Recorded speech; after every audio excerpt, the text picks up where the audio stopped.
बड़ी बहस की, लेकिन उससे पहले आपको दिखाते हैं आज के पॉलिटिकल पंचेस। कि देश में सभी छोटे बड़े चुनाव पूर्व की तरह ही बैलेट पेपर के जरिए होने चाहिए, जो वर्तमान सरकार के रहते तो संभव नहीं हो सकता, लेकिन उम्मीद है कि सत्ता परिवर्तन होने के बाद ये सब संभव हो जाए। विपक्ष के लोग जब जीतते हैं तब ईवीएम खराब नहीं रहता है, जब हार जाते हैं तब ईवीएम खराब है। यही बात अखिलेश जी बोलते हैं, यही बात राहुल जी बोलते हैं, यही प्रियंका, सारे विपक्ष के लोग। जीत गए तो एकदम बाजा बजाते हैं, जीत गए तब भुला जाते हैं कि ईवीएम खराब है क्या है। अब जब हार जाते हैं तब जैसे लगता है कि अब तो ईवीएम ले लिया।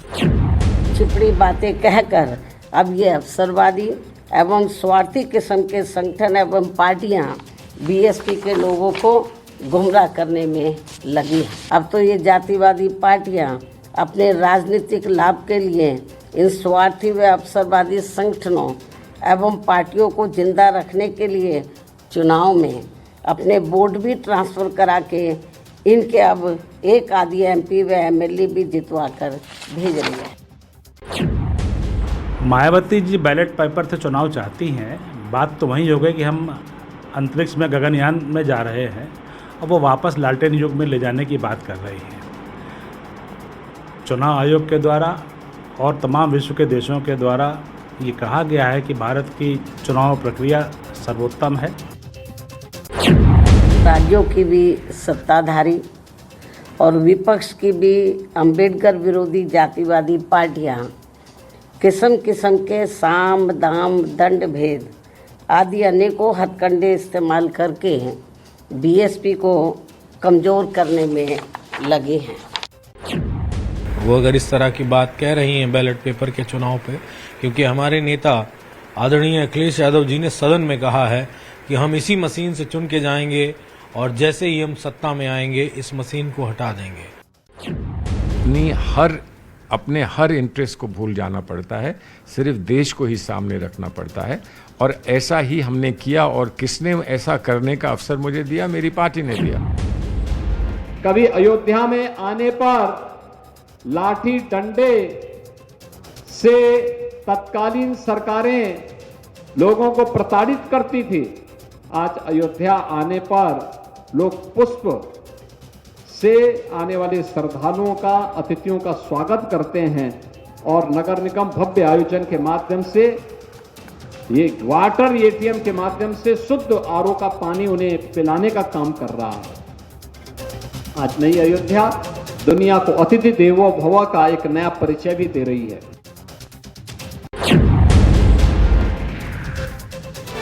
तो ये आपने देखे आज के पॉलिटिकल पंचेस। महाबहस की शुरुआत करेंगे, लेकिन उससे पहले आपको दिखाते हैं आज के पॉलिटिकल पंच, जिसमें आपने सुना किस तरह वार पलटवार दोनों तरफ से हो रहे हैं।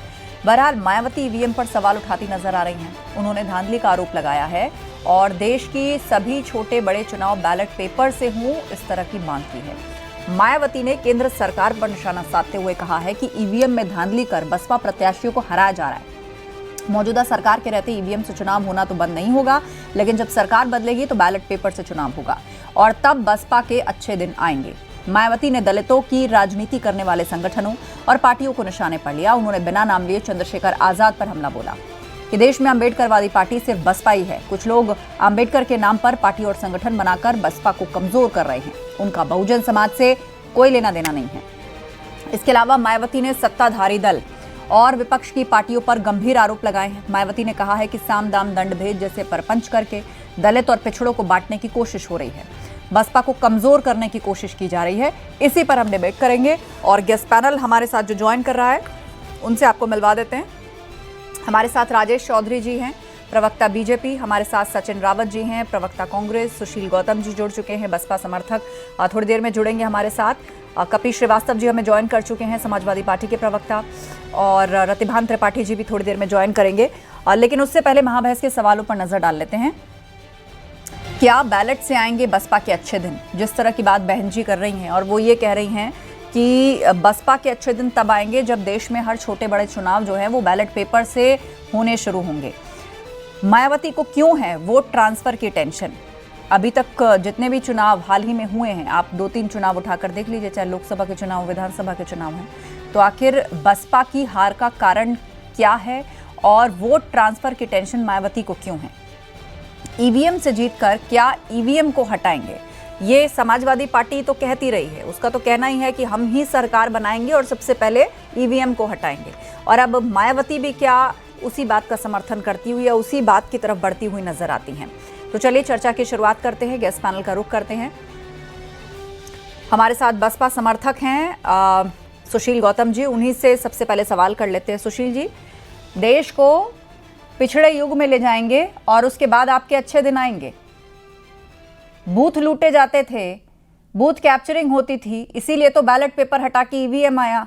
अब आपको एकमात्र उम्मीद यही बची है कि बैलेट पेपर से ही चुनाव हो जाए, तभी हमारा कुछ हो सकता है।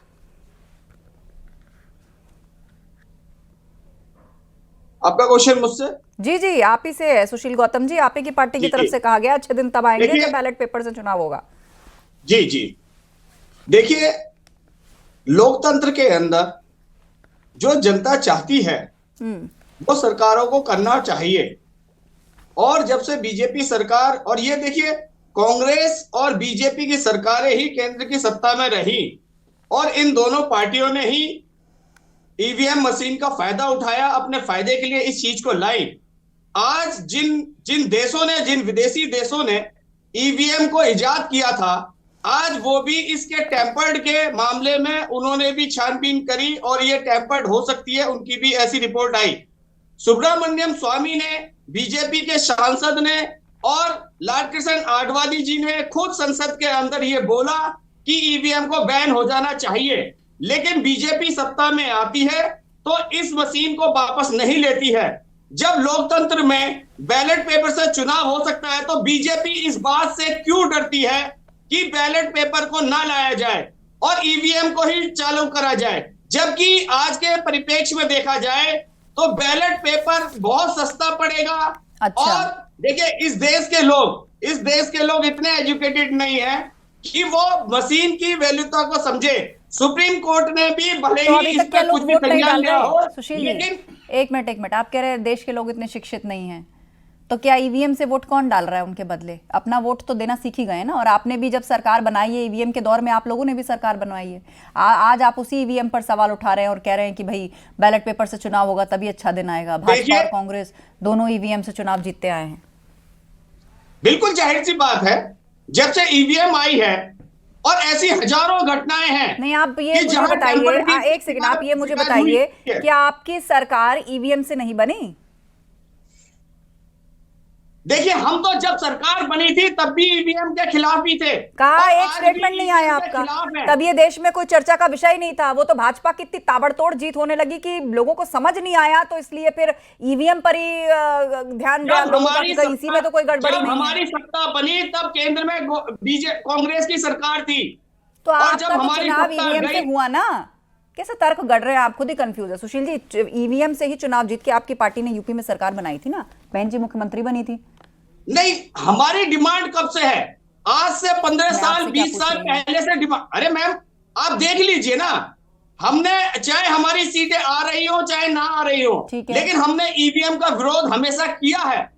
और ईवीएम से इस देश, मतलब लोकतंत्र को जिंदा नहीं रखा जा सकता। लोकतंत्र पर प्रहार है, इस देश के लोकतंत्र पर प्रहार है। और ऐसी रिपोर्टें आई हैं, एलन मस्क ने खुद कहा है कि ईवीएम को टेम्पर्ड हो सकती है तो ईवीएम को हटा देना चाहिए। जब इतने लोग, बुद्धिजीवी लोग और टेक्नोलॉजी के ज्ञानदार लोग ये बोल रहे हैं ईवीएम टेम्पर्ड हो सकती है, और इस देश के अंदर आपको देखिए, बताइए, मैंने आपकी सारी बातें सुनी सुशील जी। आप अपनी पार्टी का पक्ष रख रहे हैं, आप ईवीएम का विरोध कर रहे हैं, आप अपने तथ्य गढ़ रहे हैं, ठीक है, मैंने आपकी सारी बात सुनी, लेकिन आप मेरे एक सवाल का जवाब नहीं दे पा रहे। जब आपकी सरकार बनी थी, बहन जी उत्तर प्रदेश में मुख्यमंत्री बनी थी, तो वो चुनाव भी तो ईवीएम से हुआ था। तब आपको टेम्परिंग का डर नहीं सताया? तब तो आपको ईवीएम सही नजर आ रही थी। देखिए, जब कांग्रेस की सरकार थी और बीजेपी नहीं थी सत्ता में। अच्छा ठीक है, चलिए मैं लौटूंगी आपके पास। हमारे बीच में और भी पैनलिस्ट हैं इस बात को रखने के लिए। कपिल श्रीवास्तव जी, समाजवादी पार्टी ने तो ऐलान भी किया है कि भाई हमारी सरकार आएगी तो सबसे पहले हम ईवीएम को ही हटाएंगे, लेकिन अब बहन जी की पार्टी जो चुनाव दर चुनाव हाशिए पर जाती रही, आज उसका ये हाल हो चुका है कि उत्तर प्रदेश में दलित राजनीति की जब बात होती है तो कई और नेताओं का नाम बहन जी मायावती के साथ लिया जाने लगा है। अब एकमात्र होप बसपा को ये नजर आ रही है कि अगर बैलेट पेपर से चुनाव हो जाए तो बसपा की जीत पक्की है। देखिए, एक चीज के से हम सारे लोग सहमत हैं, वो ये कि इस देश की करीब करीब 21 पार्टियां जो विपक्षी दल में हैं, उन्होंने एक मुश्त मांग की थी कि चुनाव बैलेट पेपर से कराए जाएं, ईवीएम से नहीं कराए जाएं, क्योंकि लोकतंत्र को वहां घात पहुंचता है जहां लोगों के मन में संशय उत्पन्न हो जाता है। और मैं इसलिए भी कह रहा हूं कि जब कांग्रेस की लीडेड सरकार चल रही थी तो उस समय नरसिम्हा राव इनके जो है जीएसएल नरसिम्हा राव जिनके उपाध्यक्ष राष्ट्रीय, उन्होंने बकायदा एक किताब ईवीएम के हैकिंग पे लिखी थी जिसका कि विमोचन हमारे लाल कृष्ण आडवाणी साहब ने किया था। चीज इस चीज की है कि जो आप मांग पहले करते थे, आज सत्ता में आने के बाद आप विपक्ष को आईना क्यों दिखा रहे हो? आप अपनी बात पे तो कायम रहो। और हम सब मान रहे हैं कि भाई लोकतंत्र में एक ऐसे ही, अच्छा ईवीएम जो है वो तो मशीन है, जिस देश का लोकतंत्र मशीन पर टंगा हुआ है और मशीन में खराबी भी आती है, हैक भी होती है और तमाम चीजें हैं। साथ ही साथ आपने ये देखा कि 19 लाख ईवीएम मिसिंग है जिसका मामला अभी हाई कोर्ट में लंबित है। तो आप मुझे बताओ कि कैसे कोई विश्वास करेगा जिस वोटों के आधार पे इस देश का लोकतंत्र और एक लोकतंत्र की शाही पूरी तय होती है, वहां कैसे कोई विश्वास करेगा? और हम तो कह रहे हैं कि भाई अगर हम ईवीएम से ही जीत कर आएंगे और ईवीएम को हटाएंगे, क्यों? आज हकीकत यह है कि ईवीएम में अगर आप 30,000 से ज्यादा वोटों से जीत रहे होते तभी आप भाजपा को हरा सकते हैं, क्योंकि कब ईवीएम आती है जिलों में, कहां स्ट्रांग रूम में रखी जाती है, जब आती है तो उसका कोई पता नहीं रहता, किसी भी दल को सूचना नहीं दी जाती कि साहब इतनी ईवीएम फला जगह से चली है, फला दिन फला जगह पे आएगी। समाजवादी पार्टी ने लोकसभा चुनावों में जो इतनी बड़ी जीत हासिल की है भाजपा पर, इतनी सीटें आपने हासिल की हैं, उसी ईवीएम से करिए ना। आपको मैं एक हालिया का उदाहरण दे रहा हूं। गोरखपुर शहर के अंदर ही काजल निषाद मेयर के चुनाव में थी, जितना वोट पड़ा था उससे कहीं ज्यादा वोट काउंट हुआ है और वो बकायदा कोर्ट में गई हुई है इसको लेकर के। तो मैं आपके सामने एक उदाहरण दे रहा हूं, मुझे आप ये बता दीजिए कि ईवीएम आती है कब, जिले में रखी जाती है स्ट्रांग रूम में, कितनी ईवीएम आई है, क्या हम विपक्षी दलों को बुला के उतरवाई जाती है, क्या सबसे सिग्नेचर लिया जाता है? और जहां स्ट्रांग रूम में ले जाके रखी जाती है अगर बदल नहीं पाते हैं तो ये तो सीधी सी बात है, वोट बढ़ जाता है, जो गोरखपुर के अंदर काजल निषाद के उसमें हम लोगों ने देखा। अच्छा, और सबसे बड़ी बात, अभी आप जिनका वक्तव्य सुना रहे थे, हमारे पलटू चाचा जो हैं पीला कपड़ाधारी, आपको याद होगा कि बनारस के इलेक्शन में उनके लड़के ने ही ईवीएम पकड़ी थी जो बदली जा रही थी और बकायदा ऐसे खड़ा होकर के उस ट्रक पर उन्होंने जो है वो फोटो खिंचवाई थी। याद होगा आपको कि जिस समय विधायकी का चुनाव था, उस समय की बात मैं कह रहा हूं। क्या भारतीय जनता पार्टी कह देगी कि नहीं था? और बनारस के जो जिलाधिकारी थे उन्होंने माना भी कि वो पहले दूसरी जगह जा रही थी, वो पहले रिजर्व की थी, ये थी वो थी, उन्होंने किया। ठीक है, लेकिन हकीकत क्या है वो दुनिया जानती है। और ये हकीकत है, अगर ईवीएम ये हटा दें तो जिन जगहों पर ये 30,000 वोटों से हार रहे होंगे वहां पर ये आराम से, अगर ईवीएम रहेगी। राजेश चौधरी जी, अब बहन जी भी इस मांग को आगे रख रही हैं कि ईवीएम हटेगी और बैलेट पेपर आएगा तो सबसे पहले बहुजन समाज पार्टी ही सरकार बनाएगी, उसी का ही अच्छा दिन आएगा। देखिए, जिस समय ईवीएम से चुनाव कराना शुरू किए उस समय देश में भारतीय जनता पार्टी की सरकार नहीं थी। ये लोग जो आज प्रवचन कर रहे हैं ईवीएम के विरोध में, ये सब लोग उनका समर्थन कर रहे थे। इन सब ने पार्लियामेंट के अंदर समर्थन में बोला है। सरकारी रिकॉर्ड और इस देश की पार्लियामेंट के ऐसे अनेक रिकॉर्डों में देखा जा सकता है ये सब चाहते थे ईवीएम हो। दूसरी बात, समाजवादी पार्टी का तो सबसे बड़ा नुकसान ये हो गया है कि बूथ जो लूटते थे ये लोग, बूथ के लुटेरे, ये बूथ लूटना बंद हो गया है। नहीं तो डंप कर देते थे ईवीएम से, वो संभव नहीं है। अच्छा, दूसरी बात, 2012 में जिस समय सरकार बनी समाजवादी पार्टी की, उस समय ईवीएम पे कोई शक नहीं किया। 2007 में मायावती जी ने ईवीएम पर कोई शक नहीं किया। 2024 के चुनाव में समाजवादी पार्टी के जितने सांसद जीत करके आए तो आप उनका इस्तीफा दिलवाइए। आप क्यों उनको सांसद बना करके देश की पार्लियामेंट में बैठे हुए? जब आपका भरोसा नहीं है ईवीएम पर तो आपको उसको स्वीकार नहीं करना चाहिए, आप उसका विरोध करिए। अरे आपका ये दोगला चरित्र है, ये आपका नैतिक पतन हो चुका है।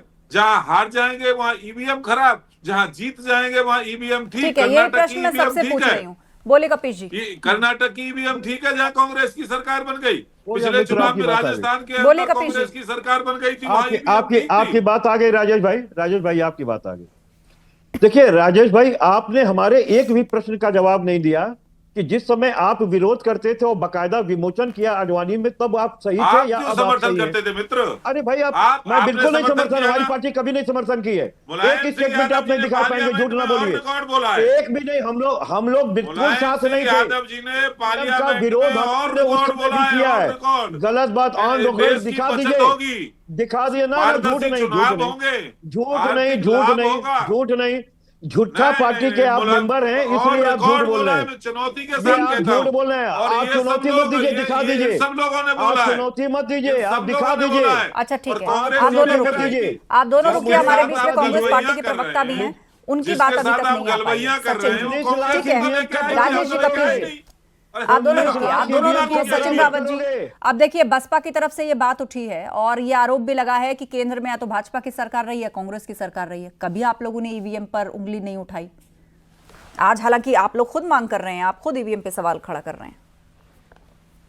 देखिए आस्था जी, ईवीएम पे सवाल तब उठता है जब ईवीएम जो मशीनरी है उसमें संदेह की चीजें नजर आती हैं। मध्य प्रदेश में जब चुनाव होता है तो आपने देखा कि एक पूरा ट्रक भर करके भारतीय जनता पार्टी के नेता के होटल में ईवीएम क्या कर रही थी।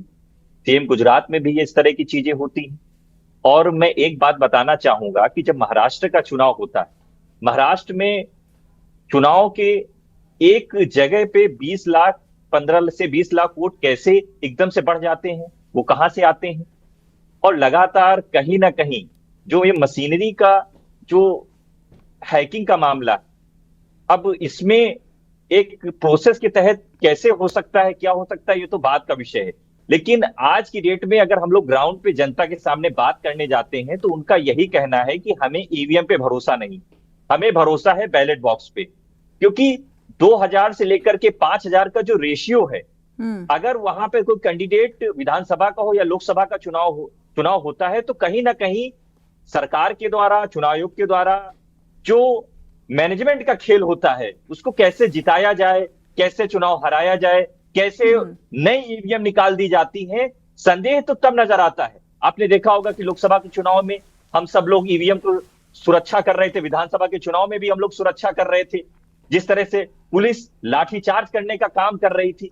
तो कहीं ना कहीं जो संदेह होता है, संदेह पर यह सवाल है। आज बहन जी ने जो प्रेस कॉन्फ्रेंस करके स्पष्ट तौर पे कहा कि ईवीएम जो है वो एक हल नहीं है। और निश्चित तौर पे कांग्रेस पार्टी भी एक बात कह रही है कि मशीन में कहीं ना कहीं मैनिपुलेटिंग हो सकती है। जो मैनिपुलेटिंग होती है तो इस वजह से चीजें होती है। विधानसभा के चुनाव में कुछ ऐसी सीट थी जहां पर यह खेल हुआ बड़े पैमाने पर, 50 सीटों पर यह खेल हुआ, इस वजह से भारतीय जनता पार्टी की सरकार आई। तो ये बताइए, उत्तर प्रदेश में जब लोकसभा चुनाव था तब ये खेल क्यों नहीं हो सका?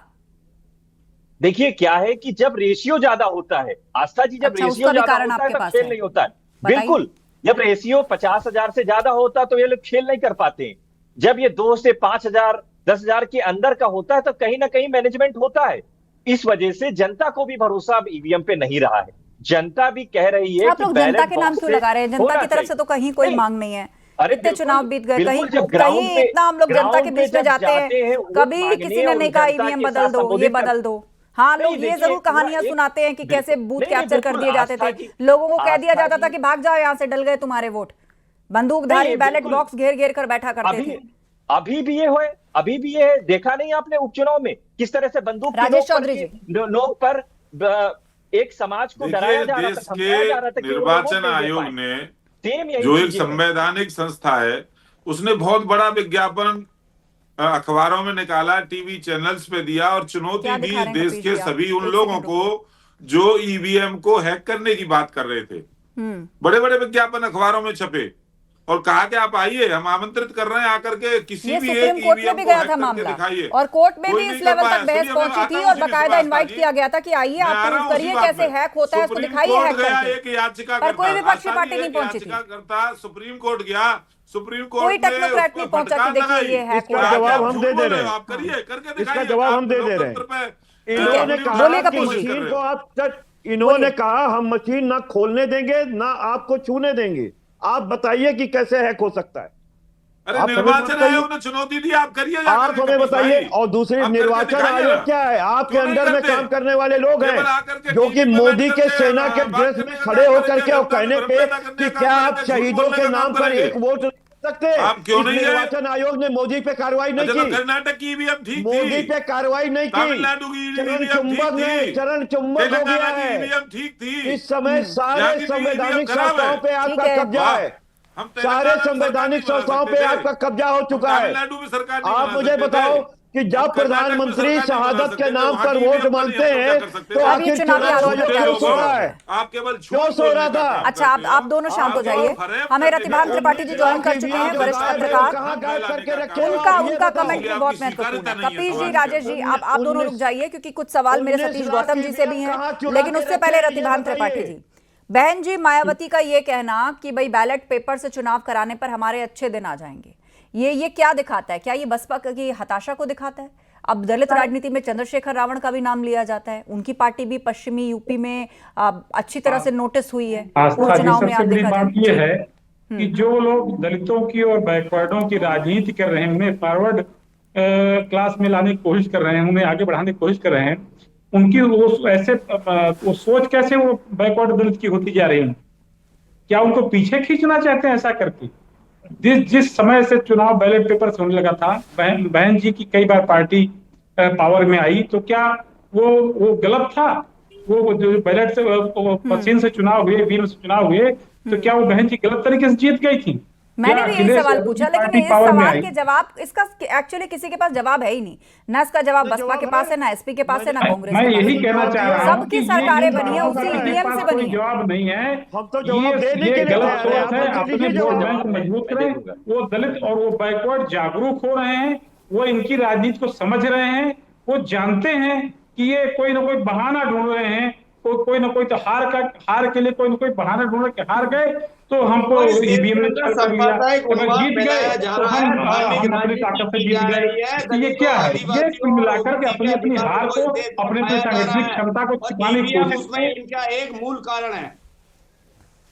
हाँ, सुशील जी बोलिए।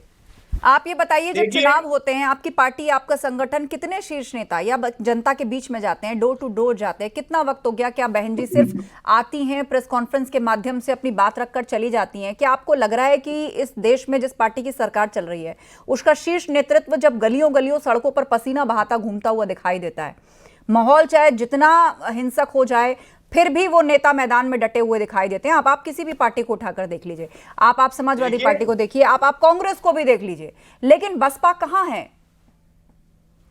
बसपा गलियों गलियों में आपको पता नहीं है, मोहल्लों मोहल्लों में आप हमें मत कहिए, मैं खुद ग्राउंड पर जाती हूँ चुनाव में, कैडर है, मैं खुद ग्राउंड पर जाती हूँ और 1.5-2 महीना ट्रैवल करती हूँ, लोगों से बातचीत करती हूँ और मैं देखती हूँ कि किसका कौन सा नेता कहाँ चुनाव प्रचार में है, किस पार्टी की कहाँ रैली चल रही है, कहाँ कैसा मैनेजमेंट हो रहा है, ये सब कुछ आपको देखा है। सुशील जी, इसीलिए मैंने आपसे सवाल पूछा। मैं किसी पार्टी का नाम नहीं लेती, फिर भी कहती हूँ कि उसका शीर्ष नेतृत्व पसीना बहाता हुआ आपको गलियों में, सड़कों पे, हर जगह मिल जाएगा। लेकिन बसपा, मेरा वही सवाल, आप लोग प्रेस कॉन्फ्रेंस पॉलिटिक्स से कब बाहर आएंगे? आप चंद्रशेखर रावण को देखिए, चंद्रशेखर रावण की पार्टी का नाम या उनका नाम अब दलित राजनीति में लिया जाने लगा है, और अभी तक ये केवल और केवल बहन जी मायावती के संदर्भ में होता जा रहा है। का जो संघर्ष है वो आप भूल गए। कोई नहीं भूल सकता, इसीलिए मैंने आपसे पूछा, कि आप क्या समझ पा रहे हैं कि कमी कहां पर है? क्या आप समझ पा रहे हैं कि जनता क्या चाह रही है? एक झगड़े से उत्पन्न हुआ एक शख्स है सिर्फ, इसके अलावा और बीजेपी का लिए हनुमान है, वो दलितों को विभाजित करना चाहता है, इसलिए बीजेपी उसको सपोर्ट कर रही है। इसका गिरिराज सिंह ने खुद ये बोला है चंद्रशेखर के बारे में। तुम कौन किसको सपोर्ट कर रहा है ये तो रही आप लोगों की राजनीति की बात, मैं तो सिर्फ उस पे पूछ रही हूं कि उनको वोट फिर क्यों दे रही है जनता, सीटें कैसे निकल रही हैं उनकी, और आपका वोट परसेंटेज कैसे घटता चला आ रहा है चुनाव दर चुनाव? वोट ऑफ परसेंट आप बताए ना, आप राजेश जी ने बताया ना, आपको बताया नहीं कि जहां 5-10 हजार की बात होगी, वहां ईवीएम टेम्पर्ड होगा, जहां 50,000 की बात होगी वहां ईवीएम टेम्पर्ड नहीं कर पाएंगे ये लोग। तो क्या उस 4-5 हजार में के मार्जिन में भी आपकी पार्टी अपनी जगह बना पा रही है? ये बताइए मुझे। आप ही की थ्योरी पर मैं आप इसे सवाल कर देती हूँ कि 3-4-5 हजार के मार्जिन पर अगर कोई गड़बड़ झाला घपला हो रहा है तो क्या आपकी पार्टी भी उस जगह तक भी पहुंचने में कामयाब हो पा रही है? कितना कामयाब हो पा रही है बताइए मुझे।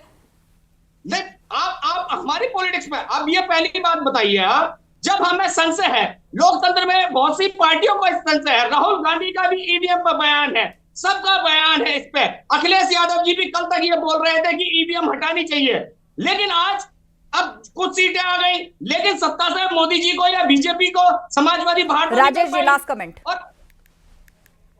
देखिए, ये जनता के बीच अपनी स्वीकार्यता बना नहीं पा रहे, लगातार चुनाव हार जाते हैं, तो अपने कैडर का मनोबल बढ़ाए रखने के लिए कि हमारी पार्टी का अस्तित्व खत्म हो गया है, उसको, उस भावना को अपने कैडर के मन से खत्म करने के लिए ईवीएम पे आरोप लगाते हैं। दूसरा कोई कारण नहीं है, इनकी स्वीकार्यता कहीं है नहीं। लगातार चुनाव, बसपा का वोट बैंक देखिए ना कहां पहुंच गया, खिसकते खिसकते। कुछ विधानसभा में तो 4-5 हजार वोट आता है, 7 हजार वोट आता है। जिसकी सरकार रही 2007 में 7 से 12, उसकी ये हालत हो गई है। ये अपने कैडर के मन को मजबूत करने के लिए समय खत्म हो रहा है मेरे पास, और आप लोग अपने अपने मुद्दे लेकर चुनावी मैदान में आइए। और जब चुनाव के बाद हार जीत का आकलन होता है तो एक आकलन ये भी होना चाहिए कि क्या सही आकलन हुआ भी है कि नहीं हुआ है। बहुत बहुत धन्यवाद आप सभी लोगों का चर्चा में शामिल होने के लिए। तो मायावती ने दलितों की राजनीति करने वाले संगठनों और पार्टियों को भी निशाने पर लिया है। बिना नाम लिए चंद्रशेखर आजाद पर उन्होंने हमला बोला कि देश में अंबेडकरवादी पार्टी सिर्फ बसपा ही है। कुछ लोग उनके नाम पर पार्टी और संगठन बनाकर बसपा को कमजोर कर रहे हैं। उनका बहुजन समाज से कोई लेना देना नहीं है। तो ये तमाम आरोप बीजेपी ने बसपा की ओर से लगाए गए हैं। और इसके साथ ही ईवीएम में गड़बड़ है, उसकी आवाज को साथ देने के लिए बहन जी मायावती ने भी स्टेटमेंट दिया है कि अच्छे दिन पार्टी के तभी आएंगे जब बैलेट पेपर से चुनाव होगा। महाबहस में इतना ही। खबरें जारी हैं, आप बने रहिए हमारे साथ।